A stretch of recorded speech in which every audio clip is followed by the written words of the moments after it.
श्री नामदेव जी महाराष्ट्र के एक सुप्रसिद्ध संत थे। वे विट्ठल भगवान के बहुत बड़े भक्त हुए।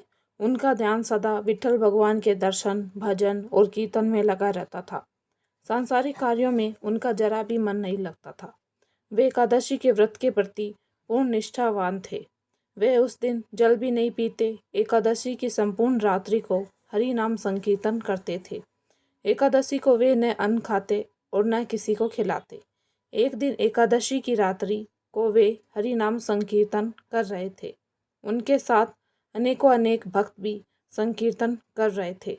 अचानक एक क्षीणकाय हड्डियों का ढांचा मात्र एक वृद्ध ब्राह्मण उनके द्वार पर आया और बोला, मैं अत्यंत भूखा हूँ, मुझे भोजन कराओ, अन्यथा मैं भूख के मारे मर जाऊंगा। श्री नामदेव जी बोले, मैं एकादशी को न अन्न खाता हूँ और न अन्न किसी को और को खिलाता हूँ। अतः ब्राह्मण देवता प्रातःकाल सूर्योदय का इंतजार करें। व्रत का पालन कर आपको भर पेट भोजन कराऊंगा। ब्राह्मण बोला, मुझे तो अभी ही भोजन चाहिए। मैं 120 वर्ष का बूढ़ा हूँ। एकादशी व्रत 8 वर्ष से लेकर 80 वर्ष तक के लोगों के लिए है। मैं भूख से मर जाऊंगा और तुमको ब्रह्म हत्या का पाप लगेगा। श्री नामदेव जी ने कहा, ब्राह्मण देवता, चाहे कुछ भी हो जाए, मैं आपको भोजन नहीं करा सकता। कृपया आप सुबह तक प्रतीक्षा करें। श्री नामदेव जी ने ऐसे व्यवहार के प्रति अन्य ग्रामवासियों ने नामदेव जी को निष्ठुर कहा और ब्राह्मण को भोजन देना चाहा, परंतु ब्राह्मण ने भोजन लेने से इनकार कर दिया और कहा, यदि मैं भोजन ग्रहण करूंगा तो सिर्फ एक नामदेव से ही करूंगा। श्री नामदेव जी ने जब ब्राह्मण को भोजन नहीं दिया तो कुछ ही समय में उनके प्राण पखेरु उड़ गए।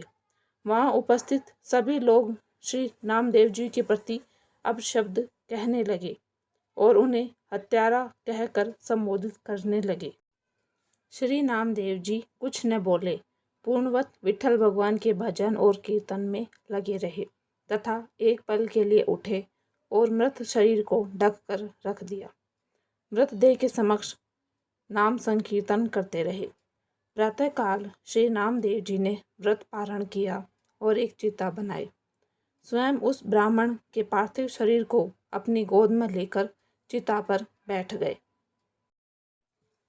चिता को प्रज्वलित किया। जब आग की लपटें श्री नामदेव जी तक पहुंचने ही वाली थी तो अचानक वह ब्राह्मण उठा और श्री नामदेव जी को उठाकर चिता से बाहर कूद पड़ा।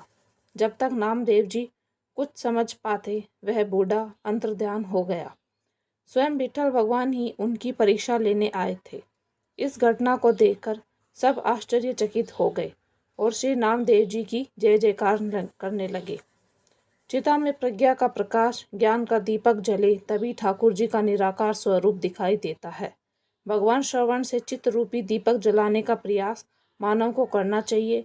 मानव को अज्ञानता से लड़ना चाहिए, मगर आलोचना और अज्ञानता का चर्चा करके अपना समय बर्बाद नहीं करना चाहिए।